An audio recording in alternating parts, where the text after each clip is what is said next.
Welcome to Legends and Lore, the podcast where we journey into the unknown, unraveling mysteries, myths, and tales that keep us up at night. I'm David. And I'm Stacy. Every week, we explore the unexplained, from chilling true crime to ancient legends, cryptids, and encounters with the paranormal. If it's strange, mysterious, or just plain fascinating, we're talking about it. Whether you're a skeptic or a believer, we're here to dive into the facts, the folklore, and the fantastic stories that make you question what's real. So grab your flashlight, your curiosity, and maybe even a friend. Because you never know what we'll uncover.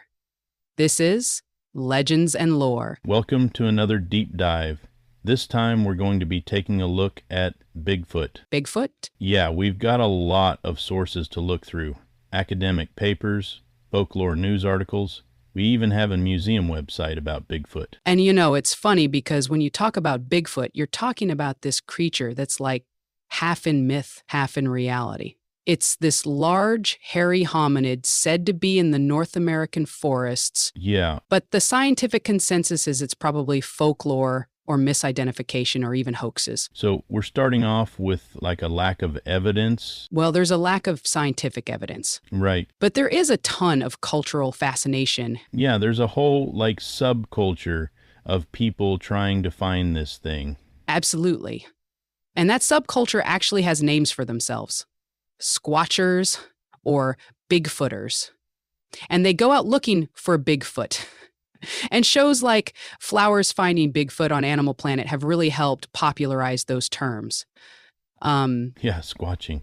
All right, so before we get to the squatching, where did this idea even come from? So folklorists think it goes all the way back to Europe. Oh, wow. Stories about wild men or wild people. I see, you know, kind of this like deep-seated fear of the unknown, Right. of what might be lurking in the wilderness. And then those stories just traveled over to North America with the colonists. And I'm guessing Native Americans had their own stories about similar creatures. Definitely. And it wasn't just like one or two isolated stories. Lots of different tribes had these. The Cherokee talk about the Sulkalu, which are these slant-eyed giants in the Appalachian Mountains. And then you've got the Lumi, who have stories about the Tsemekwes. They have different stories about what the creature eats, what it does. And then some tribes even have creatures used to scare their children into behaving like the Siasia or Q8. These spooky nocturnal beings. So it seems like this idea of a wild humanoid creature is something that's been around for a while. Okay, but when did we actually start calling it Bigfoot? Well, that started in 1958, and it all goes back to a bulldozer operator named Jerry Crew. Oh, wow. So he finds these huge footprints at a construction site in California, and he calls up a reporter named Andrew Ginzoli. And he calls up a reporter named Andrew Ginzoli. Smart guy. Yeah. And Ginzoli, he publishes the story in the Humboldt Times, and just like that, Bigfoot was born. So it really all goes back to those footprints. Those must have been some impressive footprints.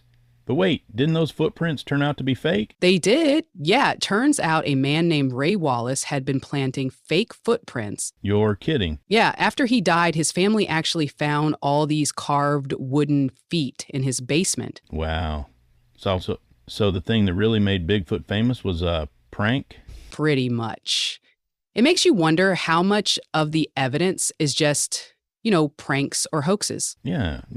I mean, what are people actually seeing out there when they think they're seeing Bigfoot? Well, scientifically speaking, the most likely answer is misidentification. Okay. And usually that means black bears. Black bears? How could you mistake a bear for Bigfoot? Well, they can stand on their hind legs, you know. Right. And they get pretty big. In fact, a data scientist named Flo Foxon actually looked at this, and he found that there tend to be more Bigfoot reports in areas where there are lots of black bears. So imagine someone out in the woods at dusk, sees something large and dark moving around. And they freak out. They think it's Bigfoot. Exactly. Okay, but there are places where there aren't black bears, but people are still reporting Bigfoot sightings, right? Right, and that's where things get really interesting. Ooh, okay, I'm intrigued. What are we talking about here? Well, one possibility is escaped apes. Escaped apes? What kind of apes are we talking? I think chimpanzees, gorillas, maybe even orangutans. Imagine if they escaped from a zoo or a private collection. and then they're Just out in the wild. exactly. This idea is especially popular when we talk about the skunk ape down in the southeast. Oh, right, the skunk ape. Yeah. Okay, so escaped apes. Are there other explanations too? Oh, yeah. There's the idea that some sightings could be feral humans, people who are living completely off the grid, totally isolated. And there's another theory, especially from the 1980s in Washington state, that some sightings could be from psychologically damaged Vietnam veterans who are living in really remote areas. Wow. Okay, so that's a lot of possibilities. Yeah. What about that famous Patterson-Gimlin film? Ah, the Patterson-Gimlin film. Yeah, the one with the grainy footage of Bigfoot walking through the woods? That's the one. Unfortunately, most people consider that a hoax, too. Oh, man. Okay, so no luck there. But what about other types of evidence, like footprints, hair samples, even the weird noises people say they hear? Have scientists looked into that? They have, but the results haven't really helped prove the existence of Bigfoot. Oh, no? Like how so? Well, there was a 2014 study that looked at 30 different hair samples. They were all thought to be Bigfoot hair. It turned out that 29 of them were from regular animals that we know about. And the one primate hair they did find, it was human. So even the hair samples aren't helping.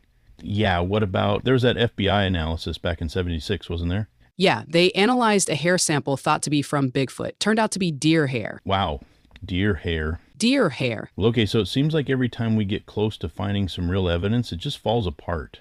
I mean, if Bigfoot were real, shouldn't we have found something concrete by now? That's the question a lot of scientists are asking. And the lack of any real physical evidence is the main reason they're so skeptical. I guess that makes sense. Okay, so maybe the jury is still out on whether Bigfoot actually exists. But there's no denying that Bigfoot has had a huge impact on our culture. It's like more than just a creature at this point. It's this symbol, this icon. Absolutely. And that's what makes this deep dive so interesting. We're not just looking for a creature. We're looking at what that creature represents, what it tells us about ourselves, about our hopes and fears, about how we view the unknown. Yeah, I get that. Okay, so let's switch gears a bit. We talked about the science, or the lack thereof, but what about Bigfoot in popular culture?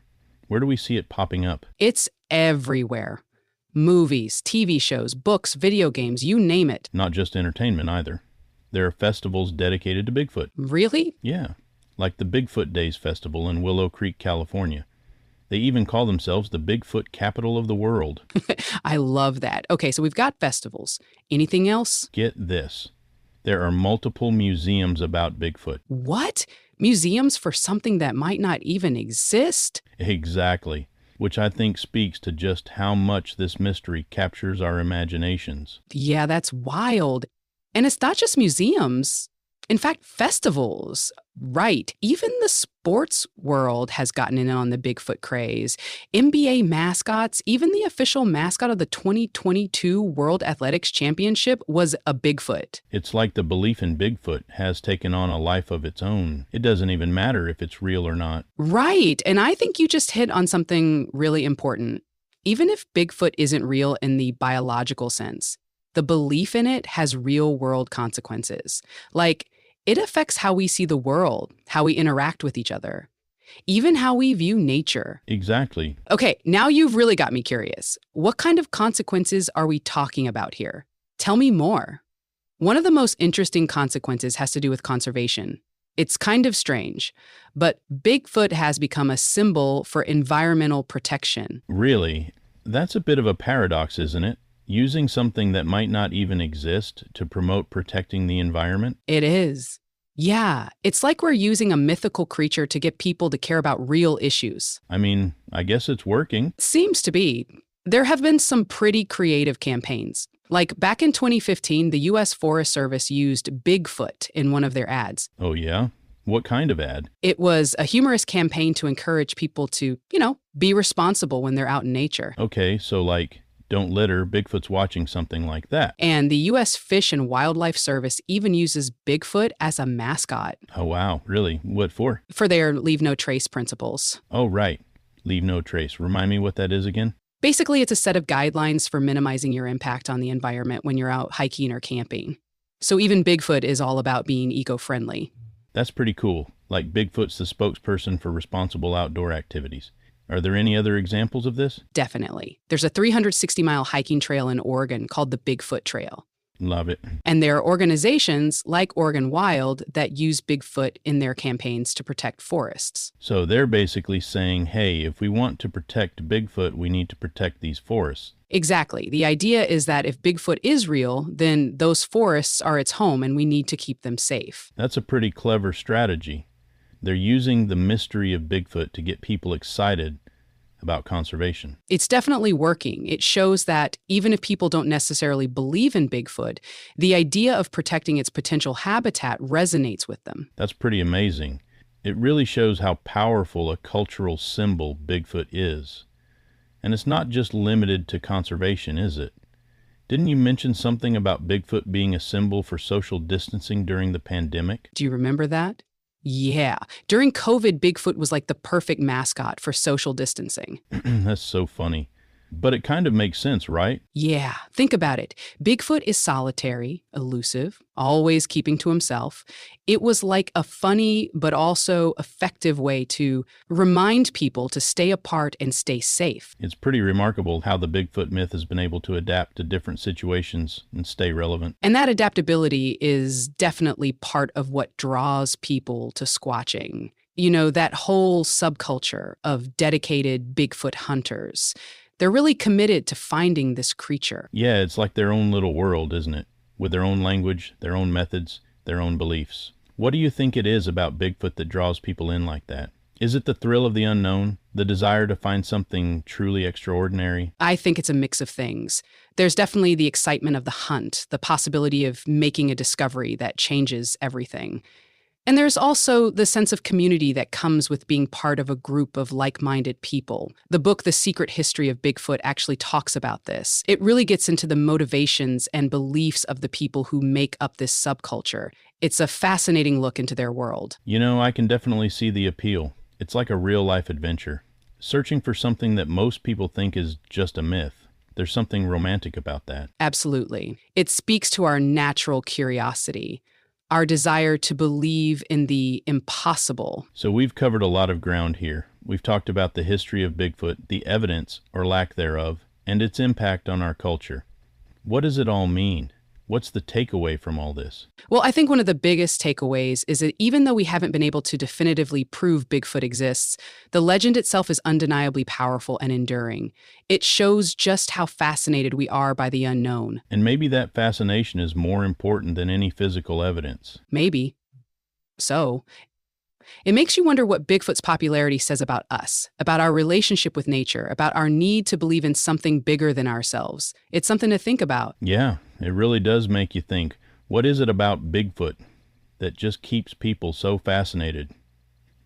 Even with, all the skepticism and the lack of solid evidence. Well, humans have this need, this desire to believe in something bigger than themselves. Something extraordinary. I think that's part of it. Yeah, it's like that childlike sense of wonder we all have, that anything is possible.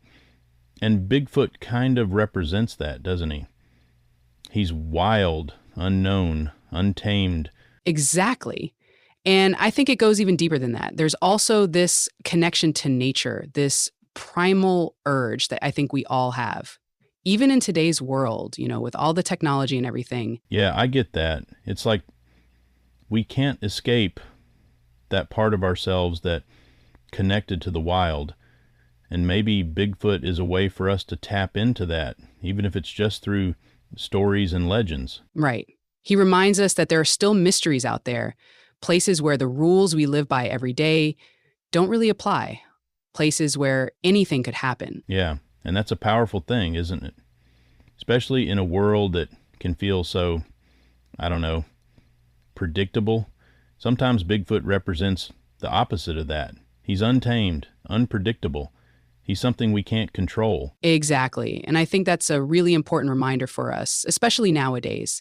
So maybe the real question isn't whether Bigfoot is real or not. Maybe it's more about what his legend tells us about ourselves and our need for for mystery and wonder. I think you're right. And that's something I would ask our listeners to think about. What does Bigfoot mean to you? What is it about this story that draws you in? And what does that tell you about how you relate to the unknown? Those are great questions, and I think that's what this whole deep dive has been about. Right. We haven't just been looking at the evidence, we've been trying to understand what Bigfoot represents to us as human beings, what he tells us about our hopes, our fears, our fascination with the things we can't explain. Exactly. It's been a journey exploring science, folklore, and all the things in between. And we might never know for sure if Bigfoot exists. But I think what we've gained from exploring this mystery is even more valuable. We've gained a deeper appreciation for the power of the unknown. Well said. And I think that's a perfect place to wrap things up. So, to our listeners, keep exploring, keep questioning, and never lose that sense of wonder. And who knows, maybe one day we will finally have the answer to the Bigfoot mystery. But until then, let's enjoy the ride. It's been a pleasure exploring this fascinating story with you. That's it for this episode of Legends and Lore. Thanks for joining us on this journey into the unknown. And we hope we left you with more questions than answers, because sometimes the mystery is the best part. If you enjoyed today's episode, don't forget to subscribe, leave a review, and share it with fellow mystery lovers. And we want to hear from you. What's your take on today's topic? Got a story, a theory, or a mystery you want us to cover? Let us know on social media or shoot us an email. Until next time, stay curious, stay bold, and remember, not all who wander are lost. Sometimes they're just searching for answers. This is David. And Stacy, signing off from Legends and Lore.